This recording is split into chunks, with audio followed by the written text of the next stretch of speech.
খিলগাঁও ছাত্রদল নেতা নুরুজ্জামান জনি হত্যা মামলায় সাবেক ডিএমপি কমিশনার আসাদুজ্জামান মিয়াকে 7 দিনের রিমান্ড দিয়েছে আদালত।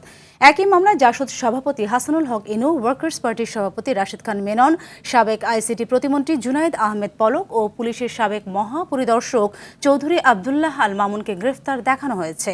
এদিকে নতুন মামলায় অতিরিক্ত পুলিশ সুপার আবদুল্লাহিল কাফিকে 4 দিনের রিমান্ড দিয়েছে আদালত। ইকবাল অনিকের রিপোর্ট। সর্বাধুনিক প্রযুক্তি ও সেরা মানের উপাদানে তৈরি আরএফএল চেয়ার, ক্ষমতার নয় সমতার চেয়ার। আন্দোলনের সময় আশুলিয়ায় 6 জনের মরদেহ ভ্যানে তুলে আগুনে পোড়ানোর দৃশ্য ভাইরাল হলে সমালোচনার ঝড় ওঠে। ঘটনার মাস্টার মাইন্ড সন্দেহে গ্রেপ্তার হন অতিরিক্ত পুলিশ সুপার আবদুল্লাহিল কাফি। আশুলিয়া হত্যা মামলায় তাকে গ্রেপ্তার দেখিয়ে রিমান্ড চায় পুলিশ। আদালত 4 দিনের রিমান্ড মঞ্জুর করেন। ভিডিও ফুটেজের যে পর্যালোচনা এবং আমাদের যে দরখাস্ত সাবমিশন ছিল, সার্বিক বিষয় বিবেচনা নিয়ে বিজ্ঞ আদালত সন্তুষ্ট হয়ে এই আসামির বিরুদ্ধে 4 দিনের রিমান্ড মঞ্জুর করেন।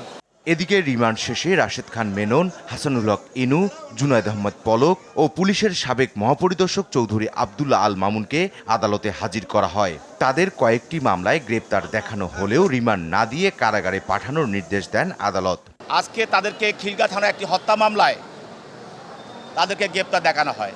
পরবর্তীতে আদালত তাদেরকে এই মামলায় রিমান্ড প্রার্থনা করা হয় নাই। বিজ্ঞ আদালত তাদেরকে গ্রেপ্তার দেখিয়ে জেল হাজতে পাঠানোর আদেশ দেন। আসামি পক্ষের আইনজীবীরা বলছেন, একই আসামিকে বারবার রিমান্ড আবেদন করা মানবাধিকারের লঙ্ঘন।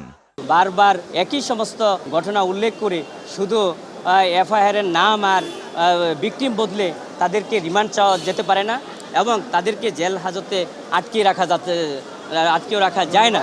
খিলগাঁও ছাত্রদল নেতা নুরুজ্জামান জনি হত্যা মামলায় সাবেক ডিএমপি কমিশনার আসাদুজ্জামান মিয়াকে মহাখালী থেকে গ্রেপ্তার করে র্যাব। পরে দুপুরের পর আদালতে তোলা হয় তাকে।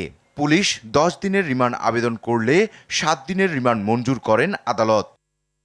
ইকবাল অনিক, RTV, ঢাকা।